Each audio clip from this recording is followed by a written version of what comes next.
So, ayan mga kadrama-rama, alam ko pong inaabangan nyo po, no, yung next na mangyayari po dito sa Abot Kami na Pangarap dahil sobrang nakaka-tense na nga po, no, tsaka nakaka-excite na nga din po talaga yung pinapakita ni Director every episode dito sa Abot Kami na Pangarap. At alam naman po natin mga kadrama kung ano yung totoong nangyaring nga po, no, kahapon yung last episode na nakita po natin dahil nga po sa binulgar nga po talaga ni Nushi yung buong pagkatao talaga ni Moira, nabuhay nga po talaga ito at ginamit nga po niya yung identity niya bilang kapatid niya. Tapos ngayon talagang alisan nga po talagang halos lahat ng tao po doon talaga sa kanilang Halloween party mga kadrama at itong si Moira ay tumakas nga po, no, tsaka una nga po ay binaril nga po niya itong si Giselle at dahil nga po talaga dito mga kadrama itong si Giselle ay dinala nga po nila doon sa Apex, talagang 50-50 nga po talaga siya dahil nabaril po siya dito sa may part ng may heart po niya mga kadrama. At alam naman po natin mga kadrama na katatapos nga lang po talaga namatayin itong si Giselle ng kanyang anak na si Justin. Tapos ito pa yung mangyayari sa kanya dito sa ending dito sa Abot Kamay na Pangarap. Alam kong napakahirap po talaga mga kadrama yung nangyayari ngayon dito kay Giselle na talagang 50-50 nga po talaga yung buhay niya ngayon. Dahil po sa kagagawan ni Moira, kaya itong si Moira karapat dapat lang talaga siya na makulong. Diba, pagbayaran niya talaga lahat ng mga kasalanan niya mga kadrama dahil deserve nga po talaga niya yon.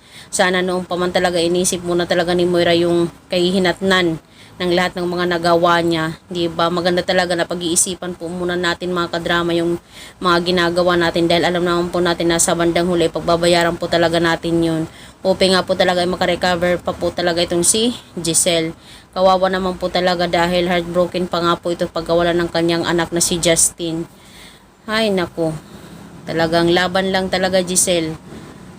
Kailangan mong lumaban, diba? Para sa sarili mo, para sa pamangkin mo, para sa kapatid mo.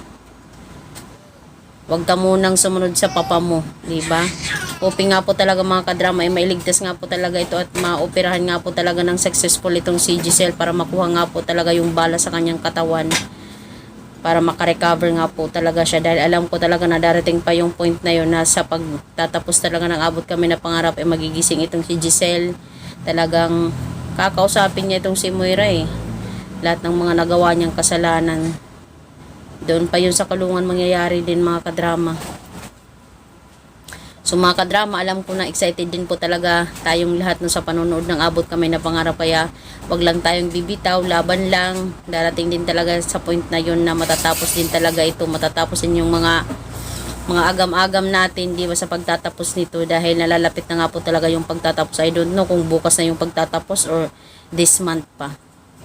So, yun lang po mga kadrama. Maraming salamat again sa palagi niyong panonood. Wag nyo lang po kalimutan na i-like, i-share, at saka i-subscribe yung aking channel para sa susunod na video mga kadrama is ma-update ko po kayo. Gusto ko lang magpasalamat po sa inyong lahat dahil malaking tulong po talaga kayo sa aking channel mga kadrama. Thank you so much for always watching my video mga kadrama. Thank you, thank you. Ingat po kayo palagi mga kadrama. Maraming salamat again, maraming salamat. Bye, abangers!